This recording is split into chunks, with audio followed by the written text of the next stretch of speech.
जम्मू में सरोर में जो ठंडी खुई टोल प्लाज़ा जिसे आप कहते हैं, जम्मू के लोगों को ये टोल प्लाज़ा एक्सेप्टेबल नहीं है। उसकी नॉन एक्सेप्टेबिलिटी के कारण लीगल भी हैं और सोशल भी है। लीगल तौर पे national highway authority of India यहाँ पे टोल प्लाज़ा नहीं लगा सकती थी, क्योंकि दो टोल प्लाज़ाज के बीच में डिस्टेंस 60 किलोमीटर से कम नहीं हो सकता। ये उस क्लॉज की भी वायलेशन है जो सेक्शन 8 है रिस्पेक्टिव कानून की। और म्यूनसिपल लिमिट्स के भी 10 किलोमीटर के दायरे में कोई भी टोल प्लाज़ा नहीं खुल सकता। हमने आज आपके सामने ये प्रेस कॉन्फ्रेंस सरकार को ये बताने के लिए की है कि 15 दिन, 20 दिन, 25 दिन ज़्यादा अधिकाधिक जम्मू के लोग वेट करेंगे कि आप अपने इस डिसीजन को रिव्यू करें। उसके बाद हम ये सुनिश्चित करेंगे कि वहाँ पे टोल प्लाज़ा वहाँ पे ना रहे।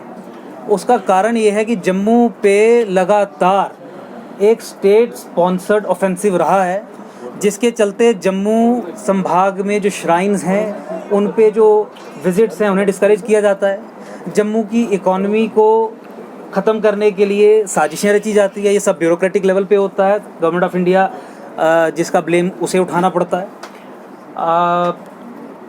मेरे साथ जो और एसोसिएशंस की यहाँ मेंबर्स हैं, मैं ज़रा उनका तारुफ आपसे करवाना चाहूँगा। बॉर्डर वेलफेयर ऑर्गेनाइजेशन आज यहाँ पे रिप्रेजेंट कर रही है उन सब एरियाज़ के लोगों को जो जम्मू, विजयपुर, अपना रामगढ़, ये बॉर्डर एरिया में लोग रहते हैं जो इस टोल प्लाजा से सबसे अधिक अफेक्टेड हैं। उसके अलावा हमारे साथ बलबीर सिंह जी हैं, ये चेयरमैन हैं 2x2 बस यूनियन जम्मू प्रोविंस के। केडी सिंह जी हैं, ये 2x2 बस यूनियन के प्रेसिडेंट हैं कठुआ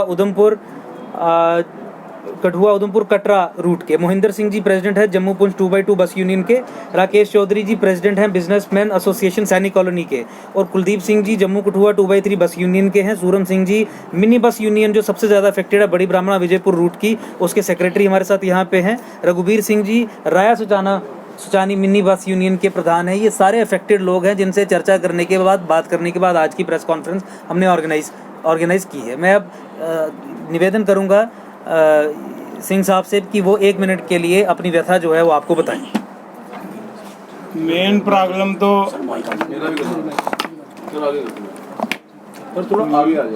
मेन प्रॉब्लम है जो है जितनी गाड़ी इफेक्ट करती है जम्मू कठुआ की। हमने तो आज 4 दिन हो गया गाड़ी बंद करके रखी हुई है। जिस दिन इन्होंने रातों रात टोल लगाया था, सुबह हमारी पहली गाड़ी गई थी तो बदमाशों ने मारना शुरू कर दिया। उसका कॉलर पड़ के नीचे उतार दिया तो मारना शुरू कर दिया। टोल प्लाजा थोड़ा है, इधर गुंडा टैक्स लगाया है इन्होंने, गवर्नमेंट ने। तो हम तो बिल्कुल इसको अफोर्ड नहीं कर सकते। 225 रुपये जान, 225 रुपये आन। जो गाड़ी 1.5 फेरा लाएगी वो 700 रुपये इसको देगी। तो इसको 700 रुपये देना तो हमें अपने बच्चे कैसे पालने हैं। हर गाड़ी पे इतना लोन है कि 25 से 30 हज़ार रुपया गाड़ी की किस्त है, तो 20,000 इसका हो गया जो बदमाशों ने लिया है। तो भाई कैसे काम चलेगा। हम बिल्कुल पे इसका नहीं कर सकते हैं। कोई नहीं, जो अभी 9% उन्होंने नया लगा दिया उस पर भी हम देखो अब चलाने की कितनी हो रही है। हर पुलिस स्टेशन वाला नाका लगा के गाड़ी को सीज कर रहा है। डीसी सांबा रोज खुद कागज गाड़ियों को लेके अपने दफ्तर में ले जा रहा है। आरटी को बोलता है इससे 10,000 ले लो, इससे 15,000 रुपये ले लो। क्यों, हमको पाकिस्तानी है कि हमारी तो बात को मानते ही नहीं चाहते। हमारे समर्थन में आने सभी, कल बात हुई थी वजीर साहब से, उन्होंने सभी को बोल के बंद करवा दिया टोटली। आज नहीं कोई मसला हल हुआ तो रेगुलर ही चलेगा। ये कोई ऐसी बात नहीं, जितनी देर इनका टोल प्लाजा बंद नहीं होगा हम इतनी देर गाड़ी कोई नहीं चलाएंगे। Thank you. अंकुर जी, अगर बाई चांस से बंद नहीं हुआ तो अगली कार्रवाई क्या होगी? देखिए, हमने ये कह दिया कि अगली कार्रवाई जो सोल्यूशन इसका है वही होगा, चाहे वो लीगल हो, पॉलिटिकल हो, सियासी हो या सामाजिक लेवल पे मास मोबिलाइजेशन के ज़रिए हो। 15 दिन 20 दिन का अल्टीमेटम आज हमने दिया है गवर्नमेंट को, इस पे एक कॉल लेने के लिए, एक वाइट पेपर भी इशू करने के लिए कि क्या for reasons to be recorded in writing कानून में लिखा है कि 60 किलोमीटर को आपने वायलेट किया, म्यूनसिपल लिमिट के आपने सेक्शन 8 को वायलेट किया। वो कानून, वो जो रीजंस हैं वो सामने पब्लिक के लाए जाएँ। नहीं आएगा तो हम ये टोल प्लाजा जम्मू के लोगों ने निश्चय किया है कि नहीं रहने देंगे यहाँ। और national highway authority of India ने जब प्रेस कॉन्फ्रेंस की, उन्होंने कुछ सब क्लॉज की बात की थी उनके एक्ट में। उसमें ये मेंशन है कि इफ नीड अराइजेज तो वो ये वेरिएशन ला सकते हैं किलोमीटर। सब क्लॉजेज पे मैंने clarification the. National highway authority of India ने सबसे पहले ठीकरा फोड़ा गवर्नमेंट ऑफ इंडिया के सर पे। उन्होंने कहा हमारा डिसीजन नहीं है, गवर्नमेंट ऑफ इंडिया का है। ये 60 किलोमीटर और 10 किलोमीटर म्यूनसिपैलिटी और 2 टोल प्लाजास के बीच में डिस्टेंस जो है उसमें सब क्लॉजेज हैं जिन्हें प्रोवाइजो कहा जाता है। उसका जिक्र मैंने किया। उसमें लिखा गया है कि आप इस लिमिट को वायलेट नहीं करोगे, लेकिन जिन केसेस में वायलेट करोगे उसके लिए जो रीजंस हैं वायलेशन के, they have to be recorded in writing. उन्हें लिखित में आपको रीजंस को देना पड़ेगा और वो रीजंस इतने कन्विंसिंग होने चाहिए कि सरकार उस पर निर्णय ले सके। आज हमने यही कहा कि वो जो रीजंस हैं जो उसी सब क्लॉज के तहत उनको इन राइटिंग लिख के देने थे, जिसके बाद ये फैसला लिया, वो पब्लिक किए जाएं। वो पब्लिक नहीं किए गए हैं क्योंकि वो रीजंस जो हैं वो वही सबवर्सिव एलिमेंट्स की दिमाग की उपज हैं जो ये चाहती है कि वैष्णो देवी श्राइन को किसी तरीके से डिस्करेज किया जाए, जिसके कारण 12.5% का टैक्स इन्होंने हेलीकॉप्टर सर्विस पे लगाया था। उसी सोच का परिचायक है, उसी सोच की एक्सटेंशन है। इसीलिए हमने कहा कि गवर्नमेंट ऑफ इंडिया अगर वो रीजंस पब्लिक करे तो गवर्नमेंट ऑफ इंडिया की स्वयं धज्जियां उड़ जाएंगी और यहाँ लोगों को पता चल जाएगा कि किस तरीके से anti Jammu subversive elements bureaucratic setup में काम कर रहे हैं। और दूसरा, आपने ये देखा होगा कि बिना इंफ्रास्ट्रक्चर खड़ा किए इन्होंने यहाँ पे उगाही करना शुरू कर दिया, उसके कारण पब्लिक एट लार्ज को बहुत ज़्यादा इनकन्वीनियंस हुई। तो ये रीजंस यही हैं।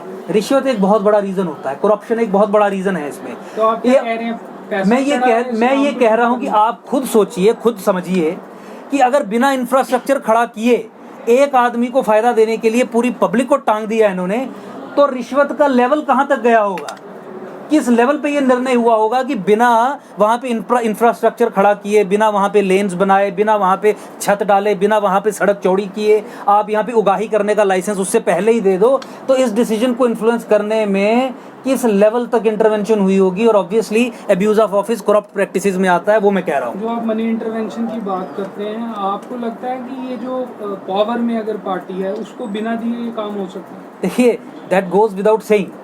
मैं ये कह रहा हूँ कि जहाँ पे आपने ऐसा फैसला करवा दिया जो आम आदमी को भी समझ में आ रहा है कि गलत है और उसकी कोई एक्सप्लेनेशन आपके पास नहीं है, कारण आप पब्लिक नहीं कर रहे, इंफ्रास्ट्रक्चर क्रिएट किए बिना आपने एक आदमी को उगाही करने का लाइसेंस दे दिया, तो ये कॉमन सेंस की बात है कि किस लेवल तक इंटरवेंशन करके अब्यूज ऑफ ऑफिस करवाया गया है। बीजेपी की इन्वॉल्वमेंट लग रही है आपको? देखिए, सरकार किसकी है, that goes without saying.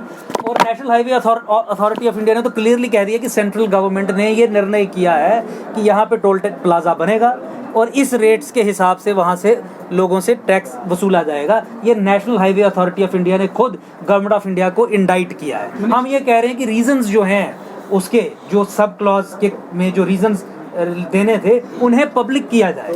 Ministry of transport और हाईवेज नितिन गडकरी हेड करते हैं, वो देश भर में ये बोलते हुए हर जगह पाए जाते हैं कि जो टोल्स हैं वो इंफ्रास्ट्रक्चर को इम्प्रूव करने के लिए लगाए जा रहे हैं और लगाए जाते रहेंगे।